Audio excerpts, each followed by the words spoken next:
So it's effectively the same bike? Okay. What we need to understand about the X440 is that it was always a great bike to ride. Yes. But it was not a great bike to look at. I don't think it had enough desire potential where you'd say, oh man, I have to have one of those. And those intangibles to me are primarily what held this bike back from becoming properly successful. If you go to motoring circles and look for people who have X440s, they say the same thing, saying, yeah, I didn't go for a test ride for any other reason but to cross it off a list. But when I rode it, it just felt so good. Yeah. So fundamentals of this bike were always good. The appeal of this bike was always bad. Hero has attacked both sides. A lot of work into appeal, which doesn't add up to as much in terms of conversation content, and a little bit of work to the mechanicals, which do make an improvement.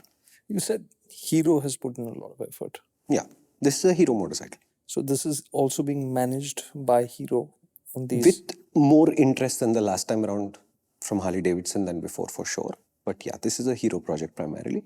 This collaboration has the Harley-Davidson name in it, but most of the work is done by Hero. It has been at the beginning. It is still true. As I remember saying on the X440 motoring first, this was a pre-existing engine that Hero was already working on. And halfway through the project, Harley-Davidson walked in. And when that agreement was created, the 440 was the logical engine to give to the Harley-Davidson project. That's not changed in any fundamental way. I mean, that's the history of this project. Okay. So, visually, let's start there. Since Harley-Davidson's initial, I'm going to put quotes to the marketing because they basically rehashed the whole idea of spy shots and all of this thing and all of that, whatever. But the idea is, visually, this motorcycle was not the greatest of motorcycles to come out. Now it is better looking for sure. They've attacked this from two ends. One obvious one is there's a new subframe on which is new bodywork, and it makes the motorcycle look a little bit more proportionate overall. Up front? At the back. At the back. The tank remains roughly the same. The meters remain roughly the same. You gestured towards the front. I was wondering subframe. No, the subframe. Achha. Okay. So the subframe is new, on which is new bodywork.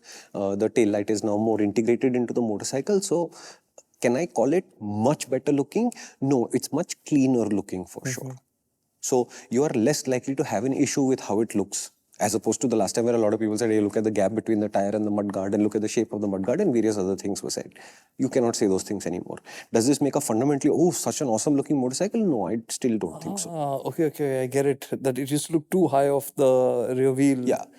So it was slightly awkward, it was poorly finished, etc., etc. So one side of it is the new subframe, the new bodywork calms that thing down. They've also been slightly clever with the colors, where all the colors now have a black side panel.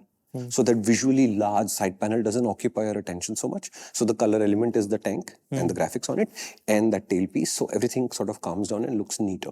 This was a comfortable motorcycle to start with. It's still... So fundamentally the design, they haven't really changed it. So you said this appeal wasn't very high, right? The design cannot be changed. It's just 30 months into this project. This is effectively a facelift. But only at the rear?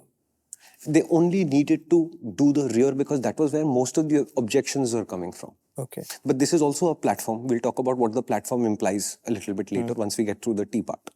The other thing that was wrong with the Hero was the wiring was all over the place, the fasteners were bargain basement, and it just made the whole motorcycle look clunky and cluttered and dirty. This time, that has been cleaned up. Okay. What you will see, and you'll have to look close, you sort of assimilate this information but you don't pay attention to it, is all the fasteners have cleaned up. What do you mean by that? So for example, the old swing arm pivot bolt was like this big bolt. Now it looks like that bolt is so large that it will be visible. We might as well put a higher quality, better finished bolt and give it some garnish. Okay. And this is true for almost every visible bolt on this motorcycle, where it suddenly doesn't look like somebody put the Splendor parts tray while the X440 was being assembled, and therefore all the bolts just look like 100cc class bolts. Every single bolt looks better. That just cleans up the bike. Okay. Last time around, there was a naked exhaust which sounded great. Now they've got a more designed heat shield that goes on it, which looks good. You will notice that it is mounted to the exhaust with a C-clamp, with a pipe clamp. Not the classiest way to do it, but I know why they did it. Because if they had to redesign it, make mounting points to be able to bolt it on, then it's more work. It's a facelift. It works. I mean, I don't have an issue with it, but it works. Similarly, the heat shield over the pre-cat was another. Won't that end up scoring the exhaust itself? It shouldn't, but yeah, in time, metal on metal contact will create some problem for sure. But it's on the inside of the exhaust. You don't really see You it. won't see it. I didn't spot it until there was something shiny in there that was catching my eye, and therefore, when I looked closer, then I said, "Oh, okay, it's a pipe clamp." Fair enough. Okay. The heat shield on the pre-cat similarly was this ugly thing. Now it is a more in consonance with the bike thing, right? He showed me the pictures, and that exhaust dust like really stick out in the frame. Yeah, and in 2025, your engine should be neat, symmetrical things that you see the fins of and you see the crankcase or whatever and say, yeah, nice. And that's the amount of attention I want to pay to an engine. But on this bike, you will notice it because there are these weird masses sticking out and stuff. Luckily, the engine is a very good engine. We'll come to that. But that part is still like, oh, come on, just clean this up. Not easy to do. It's much easier to make that sentence. But yeah, okay, it's not pretty. On top, the biggest problem was there were these huge cables that went over like this. And oh my God, it was a mess. And to the point where everybody noticed those cables, to the point where customers also gave Harley feedback clearly saying, yeah, what are these cables? So they've gone to an electronic throttle body, and this motorcycle now has ride-by-wire. Oh. How important was it? When I asked them why you did ride-by-wire, the answer was not emissions. The answer was not tuning. The answer was not performance gain. The answer was not fuel economy. It was we needed to clean up the wires. I like the fact that they were honest about it. In the process, have they not used the ride-by-wire to achieve other things? Of course they have. We'll come to that. But visually now, the handlebar looks clean. And on that, the last change I want to mention is on the top model, the bar and mirrors are now standard. So you get that sense of a little bit more premium, well-finished componentry. Just from my side, so that this conversation would be simpler about the design, he showed me pictures. And while I was looking at those pictures, I was thinking, how is this different from the old bike? So I had to open the picture of the X440 from earlier, and I'm comparing back and forth like what's happening. So the thing that really stands out, of course, are those the cables. The sheath, No, the cables. the cables. Accelerator and clutch cable going like this over So there. those were the two. Yeah. Okay. And they had the double cable throttle, the push-pull type. Yeah. So that is the first thing you notice. And the other thing you didn't see is that the rear section, the tail is slightly different in terms of its design. But I didn't think about the gap back then.